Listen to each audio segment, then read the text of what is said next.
आज दिन रविवार दिनांक 18 सितंबर 2022 और आज के हमारे संदेश का शीर्षक है परमेश्वर की योजनाओं के पीछे चलो। हालेलुया।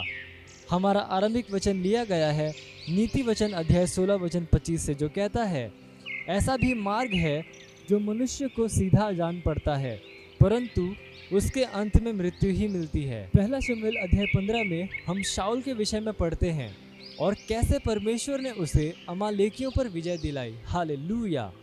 परमेश्वर ने उसे अमालेकियों को उनके पशु समेत पूरी तरह से नष्ट करने के निश्चित निर्देश दिए थे, लेकिन शाऊल और लोगों ने उन वस्तुओं को नष्ट कर दिया जो उन्हें नहीं चाहिए थी और फिर अपने लिए कुछ पसंदीदा लूट को रखे रहे, यहाँ तक कि उन्होंने राजा को जीवित रखा।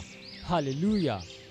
शाऊल से अप्रसन्न होकर परमेश्वर ने कहा, मैं शाऊल को राजा बना के पछताता हूँ, क्योंकि उसने मेरे पीछे चलना छोड़ दिया और मेरी आज्ञाओं का पालन नहीं किया। पहला शमूएल अध्याय 15 वचन 11 में आप पढ़ सकते हैं। कितना खेदजनक। शाऊल राजा था और लोगों को उसके पीछे चलना था, जबकि उससे परमेश्वर के पीछे चलने की आशा की जाती थी, लेकिन उसने बार बार परमेश्वर के सीधे निर्देशों का पालन नहीं किया। जब भविष्यवक्ता शमूएल ने उसे उसकी गलती के बारे में पूछा, तब उसने लोगों पर इसका दोष लगाया। उसने कहा, प्रजा के लोगों ने अच्छी से अच्छी भेड़ बकरियों और गाय बैलों को तेरे परमेश्वर यहोवा के लिए बलि करने को छोड़ दिया है, और बाकी सब का तो हमने सत्यानाश कर दिया है। पहला शमूएल अध्याय 15 वचन 5 में आप पढ़ सकते हैं। काफ़ी बुरा था कि उसने उस स्पष्ट निर्देश को नहीं माना जो परमेश्वर ने उसे दिया था। लोगों पर दोष लगाते हुए उसने अपने कार्यों के लिए उत्तरदायित्व लेने से भी मना कर दिया। निश्चित ही अपनी जानबूझकर की गई अनाज्ञाकारिता का पालन करते हुए शाऊल परमेश्वर की योजना से वंचित रहा। परिणाम स्वरूप यहोवा का आत्मा शाऊल पर से उठ गया और यहोवा की ओर से एक दुष्ट आत्मा उसे घबराने लगा। पहला शमूएल अध्याय 16 वचन 14 में आप पढ़ सकते हैं। हालेलुया। हमेशा परमेश्वर के निर्देशों को मानो, उसके वचन, उसकी योजनाओं और उसके मार्गदर्शन को मानो। कुछ लोग उन महत्वाकांक्षाओं को पाने की कोशिश करते हैं जिसका उनके जीवन के लिए परमेश्वर के उद्देश्य से कोई संबंध नहीं है। वे पवित्र आत्मा के मार्गदर्शन के लिए समर्पित नहीं है। इस तरह से मत जियो। आत्मा आपको जो बताता है उसके पीछे जाओ।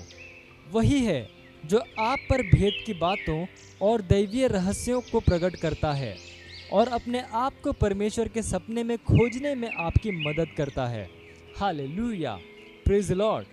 जो कोई विचार या योजना आपके पास है, सुनिश्चित हो जाओ कि यह परमेश्वर के वचन उसकी सिद्ध इच्छा के साथ मेल में है। उसके वचन के प्रभुत्व और मार्गदर्शन के लिए समर्पित हो जाओ। उसका वचन प्रकाश है और यदि आप वचन में उसके पीछे चलेंगे तो आप अंधकार में नहीं चलेंगे, बल्कि आपके पास जीवन का प्रकाश होगा। हालेलुया। Praise the Lord. आप सारी बुद्धि और आत्मिक समझ में उसकी इच्छा के ज्ञान से भर जाएंगे। हालेलुया।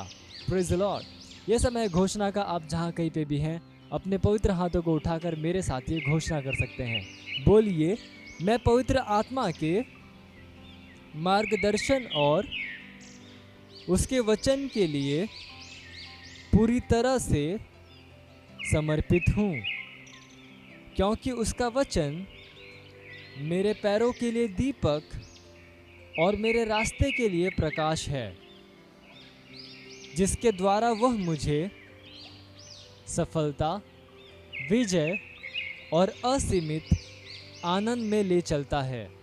हालेलुया। Praise Lord.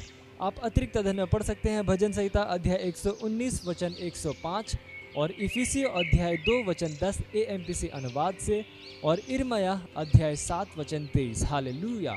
और आप एक वर्षीय बाइबल अध्ययन योजना में पढ़ सकते हैं गलातियों अध्याय 3 वचन 15 से लेकर 25 और श्रेष्ठ गीत अध्याय 6 से लेकर 8। और 2 वर्षीय बाइबल अध्ययन योजना में आप पढ़ सकते हैं पहला तीमुथियुस अध्याय 4 वचन 1 से लेकर 8 और इर्मयाह अध्याय 36। हालेलुया।